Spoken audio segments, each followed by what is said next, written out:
ఈ పాడ్కాస్ట్లో ఒక డిస్కషన్ ఏంటంటే ఒక ప్యాటర్న్ జరుగుతుంది. ఏమిటా ప్యాటర్న్ అంటే తెలుగుదేశం అధికారంలో ఉంటే అడ్వైజర్స్ కానీ నామినేటెడ్ కానీ అంటే నిధులుండి అధికారంలో ఉన్న పదవులన్నీనేమో కమ్మ వాళ్ళకు ఉంటాయి, విధులు లేనటువంటి పదవులేమో బీసీలకి ఎస్సీ ఎస్టీ మైనారిటీలకి ఇస్తారు. ఇదే ప్యాటర్న్ వైసీపీ ఉంటే అవి రెడ్లకు ఇస్తారు, మిగిలినటువంటి బీసీ ఎస్సీ ఎస్టీ మైనారిటీలకు ఇస్తారు. ఇది ఒక ప్యాటర్న్. టీడీపీ ఉంటే కమ్మాసు, వైసీపీ ఉంటే రెడ్డీసు అనేది జరుగుద్ది అన్న సందర్భం నేను చెప్పున్నాను. కాబట్టి మీ ద్వారా నేను అధిక జన పేదలను, సామాన్యులను, ఎస్సీ ఎస్టీ ఓబీసీ మైనారిటీలను, ఓసీల్లో ఉన్న కమ్మ రెడ్డి పేదలను కూడా నేను కోరుతున్నాను. వీరు ఒక వర్గానికి తమకు కావలసిన వాళ్ళకి దోచిపెట్టడానికే వీళ్ళందరి ఓట్లు వాడుకుని అధికారంలోకి వచ్చి పనిచేస్తున్నారు తప్ప నిజంగా డిస్ట్రిబ్యూషన్ ఆఫ్ వెల్త్ కానీ, డిస్ట్రిబ్యూషన్ ఆఫ్ పవర్ కానీ, అంటే అధికార వికేంద్రీకరణ, ప్రతి వర్గానికి అవకాశాలు రావాలి, ప్రతి వర్గం నిర్ణయం చేసే అవకాశం ఇవ్వాలి, సంపద అన్నది ప్రతి వర్గానికి చేరాలి అన్న దృక్పథంతో ఎక్కడ పనిచేయటం లేదు అన్నది నా ఆలోచన. అందుకే లిబరేషన్ కాంగ్రెస్ పార్టీ స్థాపించాం. మన ఓటు మన కోసం వాడుకుని మనం ఎలా అధికారంలోకి రావాలని అధిక జనం ఆలోచించాలి తప్ప ఇంకా 80 సంవత్సరాలుగా ఈ పెట్టుబడిదారుల పార్టీలకే ఓట్లు వేసి వాళ్ళ ఆధిపత్యంలో, వాళ్ళ పెత్తనంలో, వాళ్ళ కిందే ఇంకా బానిసలుగా జీవిస్తామనే ఆలోచన మారండి. అందుకోసమే లిబరేషన్ కాంగ్రెస్ పార్టీ స్థాపించాము. నేను ఒక ప్రశ్న వేస్తే, ఒక సమస్య లేవనెత్తితే నేను అడిగిన ప్రశ్నకు సమాధానం చెప్పే దమ్ము మీ దగ్గర లేదు, సమాధానం చెప్పడానికి మీ దగ్గర ఆ జ్ఞానం లేదు, ఆ సబ్జెక్టు లేదు.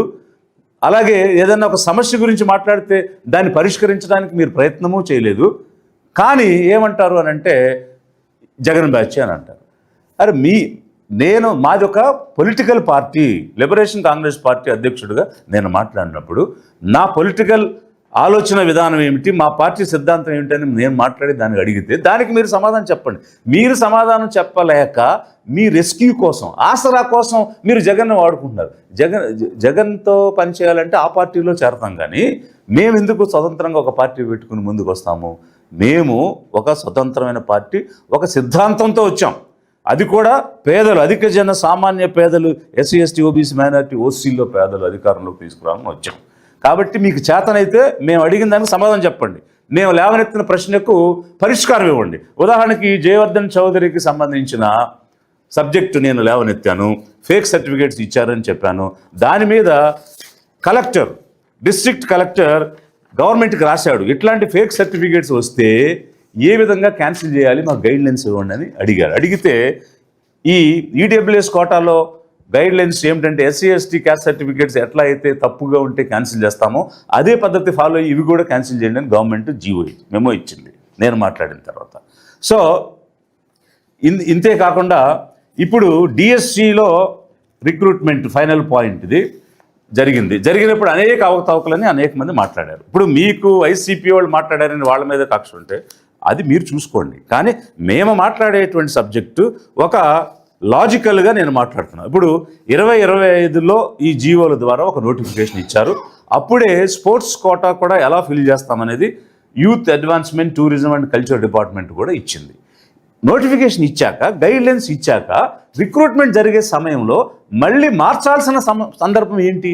25లో ఇచ్చిన తర్వాత మళ్ళీ 15/5/2026న ఇంకో జీవో ఇవ్వాల్సిన అవసరం ఎందుకు వచ్చింది? 14/5/2026న ఇంకో జీవో ఇవ్వాల్సిన అవసరం ఎందుకు వచ్చింది? అప్పటికే రిక్రూట్మెంట్ స్టార్ట్ అయిపోయింది, సెలక్షన్ కూడా జరిగిపోయింది కదా. ఎక్కడైనా ఒక నోటిఫికేషన్ ఇచ్చినప్పుడు రిక్రూట్మెంట్ చేసే ముందు ఏ విధంగా మేము రిక్రూట్ చేస్తామని ఒక నోటిఫికేషన్ ఇస్తారు. అది ఒక సమగ్రమైన నోటిఫికేషన్ ఇచ్చారు. ఇన్ని పేజీల్లో ఒక సమగ్రమైన నోటిఫికేషన్ ఇచ్చారు. ఇందులో అన్నీ ఉన్నాయి, స్పోర్ట్స్ కోటాతో సహా ఇచ్చారు.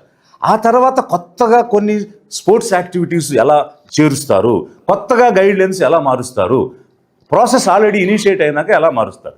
ఇక్కడ నేను 2 లాజికల్ క్వశ్చన్స్ ఆ రోజు కూడా చెప్పాను పాడ్కాస్ట్, ఇప్పుడు కూడా అడుగుతున్నాను.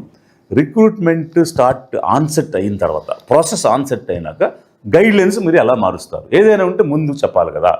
రెండవది TET, TET, teachers eligibility test అన్నది లేకుండా టీచర్గా నియామకం చేయడానికి వీలు లేదని రైట్ టు ఎడ్యుకేషన్ యాక్ట్ చెప్తుంది. అదే విషయాన్ని సుప్రీంకోర్టు కన్ఫర్మ్ చేసింది. వాళ్ళు ఆల్రెడీ చేరిన వాళ్ళు కూడా ఈ టెస్ట్ పాస్ అవ్వాలని సుప్రీంకోర్టు చెప్పింది. చెప్పినప్పుడు వాళ్ళు మేము ఎప్పటి నుంచో ఉద్యోగాల్లో ఉన్నాం, మాకు ఎగ్జామ్షన్ ఇమ్మని వీళ్ళు కోర్టుకు వేశారు. కుదరదు, చట్టం ఒప్పుకోదు, కావాలంటే మీకు ఇంకో సంవత్సరం టైం ఇస్తాం, ఆగస్టు 2028 లోపు మీరు ఈ పరీక్ష పాస్ అయి తీరాల్సిందే అని సుప్రీంకోర్టు చెప్పింది. ఉన్నవాళ్లే పాస్ అయి తీరాలని చెప్పినప్పుడు కొత్తగా తీసుకునే వాళ్ళు ఖచ్చితంగా అందులో క్వాలిఫై అయితేనే కదా ఉద్యోగంలో చేరతారు. స్పోర్ట్స్ కోటాలో ఎలాంటి కాంపిటేటివ్ ఎగ్జామ్ లేకపోయినా కూడా, ఏ క్వాలిఫికేషన్ లేకపోయినా మీరు టీచర్స్గా చేరిపోవచ్చు అని ఇచ్చారు.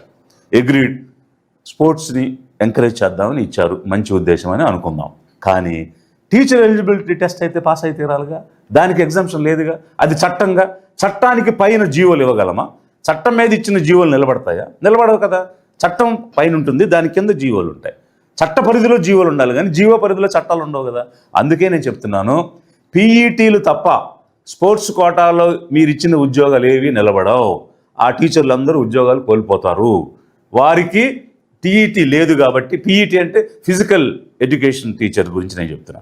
ఫిజికల్ ఎడ్యుకేషన్ వాళ్ళకి టీఈటీ కంపల్సరీ కాదు, కానీ science, social, Telugu, Hindi, English మిగిలిన అన్ని సబ్జెక్ట్స్కి టెట్ అనేది కంపల్సరీ. టెట్ లేకుండా మీరు స్పోర్ట్స్ కోటాలో ఇచ్చిన ఉద్యోగాలు చల్లవు, అవి నిలబడవు, వాళ్ళందరూ ఆ ఉద్యోగాలు కోల్పోతారు. ఎందుకంటే అది చట్టానికి వ్యతిరేకం. మీ జీవో కూడా నిలబడదు, ఎందుకంటే చట్టం పైన జీవో నిలబడదు. చట్టం లోపలే జీవో ఉండాలి. ఈ 2 పాయింట్స్ నేను క్వశ్చన్ చేశాను, ఈరోజు కూడా క్వశ్చన్ చేస్తున్నాను. ఐటీడీపీలో ఎవరైతే వెంటబడి రకరకాలుగా మాట్లాడేటప్పుడు కొంచెం మంచి భాష మాట్లాడవచ్చు కదా, మనందరం మనుషులమే కదా. ఎందుకు దుర్మార్గంగా మాట్లాడుకోవాలి, ఎందుకు బూతులు అనుకోవాలి? దాని నుంచి ఎలాంటి వైకేరియస్ సాటిస్ఫాక్షన్ మీకు వస్తుంది? ఏం సాధిస్తారు దానివల్ల? ఏ సభ్య సమాజంలో సంస్కారంగా మాట్లాడుకోకూడదా? దానివల్ల ఇప్పుడు నేను తప్పు చెప్తున్నాను, నేను తప్పుని ఎత్తి చూపిస్తున్నాను. కమ్మటి రాజ్యం ఇది, కమ్మ రాజ్యం ఇది, కమ్మ పాలన సాగుతుందని చెప్తున్నాను. అందరూ అది కాదంటే మీరు చెప్పండి. నేను దానికి చాలా ఉదాహరణలు ఇచ్చాను. మీరు ఎమ్మెల్యేలు వాళ్ళే, ఎంపీలు వాళ్ళే, మినిస్టర్లు వాళ్ళే, నామినేటెడ్ వారి అడ్వైజర్స్ వాళ్ళే. ఎక్కడ నిధులు విధులు ఉన్నాయో అవి మీకు, ఎక్కడ నిధులు లేవో విధులు మాత్రం ఉన్నాయో అవి ఎస్సీ, ఎస్టీ, ఓబీసీ, మైనార్టీలకి ఇస్తున్నారు అని నేను ఒక అభియోగం చెప్తున్నాను. కాదంటే మీరు ప్రూవ్ చేయండి. దానికి బూతులు ఎందుకు మాట్లాడాలి? ఒకవేళ అదే మీ నైజం, అదే మీ సంస్కారం అయితే మాట్లాడుకోండి. I just don't care. But సందర్భం వచ్చింది కాబట్టి నేను ఈ విషయాలన్నీ కూడా మీకు విశదపరుస్తూ ఉన్నాను. కాబట్టి నేను మళ్ళీ I'm stick on to this. Jayavardhana చౌదరికి స్పోర్ట్స్ కోటాలో తప్పుడు ఉద్యోగం ఎలా ఇచ్చారు, డిఎస్పీ ఉద్యోగం ఎలా ఇచ్చారు, దీనికి సమాధానం చెప్పండి. మీరు ఇచ్చిన డిఎస్సి స్పోర్ట్స్ కోటా ఉద్యోగాలు పీఈటీ తప్ప ఏవీ నిలబడవు, వాళ్ళందరూ కోల్పోతారు. Thank you.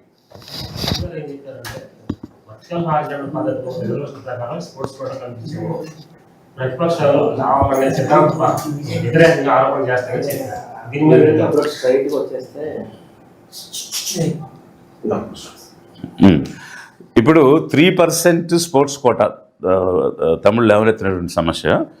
Sports quota 3% horizontal reservation ఇమ్మని జీవో ఇచ్చున్నారు. ఫైన్, దాని మీద ఎలాంటి ఆక్షేపణ లేదు. కానీ ఏ కోటాలో ఇచ్చినా మినిమం ఎలిజిబిలిటీ అనేటువంటిది ప్రతి ఉద్యోగానికి ఉంటుంది.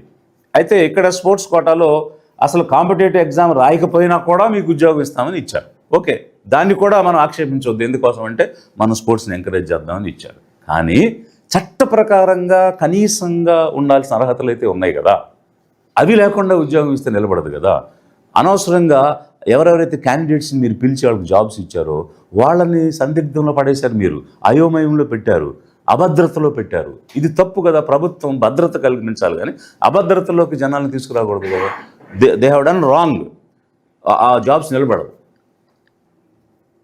అవకతవకలు అనేవి అసలు జరగలేదని విద్యాశాఖ కమిషన్ చెప్తున్నారు ప్రెస్ మీట్లో. అంటే వాళ్ళు ఏమంటారు సార్, రాజ్యాంగ వ్యతిరేకంగా కూడా క్వశ్చన్ చేస్తారు, ఎలా సాధ్యం అనేది మంత్రి లోకేష్ గారు అడుగుతున్నారు. అదే నేను చెప్పింది. ఇప్పుడు 2 things నేను లాజికల్గా మాట్లాడా. ఒకసారి ప్రాసెస్ ఆన్ సెట్ అయిన తర్వాత అప్పటి వరకు మీరు ఆల్రెడీ గైడ్లైన్స్ ఇచ్చారు. 2025లో కాంప్రహెన్సివ్ జీవోస్ ఇచ్చారు. ఎడ్యుకేషన్ డిపార్ట్మెంట్ ఇచ్చింది, స్పోర్ట్స్ డిపార్ట్మెంట్ ఇచ్చింది. మీరు ఈ జీవోలు చూస్తే మీకు అర్థమవుతుంది.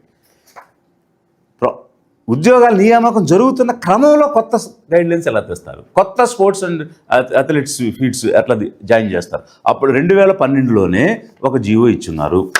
స్పోర్ట్స్ కోటా అనేది ఎలా నిర్వహించాలి, దానిలో ఏ రకాలైనటువంటి స్పోర్ట్స్ ఉన్నాయి అనేటువంటి లిస్ట్ ఇచ్చున్నారు. దీన్ని ఖరారు చేస్తూ రిక్రూట్మెంట్ ప్రాసెస్ ఆన్సెట్ అయినప్పుడు మీరు 2024లో 2025లో వైఎన్సిఏటి స్పోర్ట్స్ డిపార్ట్మెంట్ ఒక జీవో ఇష్యూ చేసింది. 10/12/2024లో ఒక జీవో, కాంప్రహెన్సివ్ జీవో ఇచ్చున్నారు. ఇది మార్చి మళ్ళీ ఇంకొక జీవో సడన్గా రిక్రూట్మెంట్ జరిగిన సగం మంది ఆల్రెడీ అప్పటికి అపాయింట్ అయిపోయారు. రెగ్యులర్ అపాయింట్మెంట్స్ అయిపోయిన తర్వాత స్పోర్ట్స్ అపాయింట్మెంట్ అప్పుడు మీరు జీవోలు మార్చేశారు. అంటే దీని అర్థం ఏంటి? మీకు కావాల్సిన వాళ్ళకి ఇచ్చుకోవడానికి, మీ అనుచరులకు ఇచ్చుకోవడానికి, మీరు ఎవరెవరినో దీనిలో పెట్టాలనుకున్నారు వాళ్ళకి ఇచ్చుకోవడానికే కదా కొత్తగా జీవోలు తెచ్చారు అనేది అభియోగం. కాదంటే ప్రూవ్ చేయమనండి. ఇప్పుడు స్పోర్ట్స్ కోటాలో వచ్చిన వాళ్ళందరి యొక్క బయోడేటాలు తీయండి, తీసి ఎవరెవరు ఏ పార్టీకి అనుబంధంగా ఉన్నారు, వాళ్ళు ఏ గేమ్స్ ఆడారు. సరే, నేను ఆ స్పోర్ట్స్లో మెరిట్ గురించి నేను మాట్లాడటం లేదు, ఇంకా దానిలోకి వెళ్తే ఇంకా చాలా ఉన్నాయి. అది ఎందుకంటే వాడు ఓకే సర్టిఫికేట్ అనేది ఒకటి తెచ్చారు, అది నిజమా అబద్ధమా అది వెరిఫై చేయాలంటే అది ఒక సిట్ లాంటి సంస్థ అయితే చేయగలుగుద్ది. అది ఓవరాల్గా ఒక సిట్ వేస్తే తప్ప అన్ని విషయాలు వెలికి రావు. బట్ నేను అవన్నీ అలా ఉండగా కూడా వాటి లోతుగా వెళ్లకుండా సింపుల్గా నేను రెండు పాయింట్స్ చెప్తున్నాను. ఇనిషియేషన్ అయిన తర్వాత మీరు గైడ్లైన్స్ మార్చారు.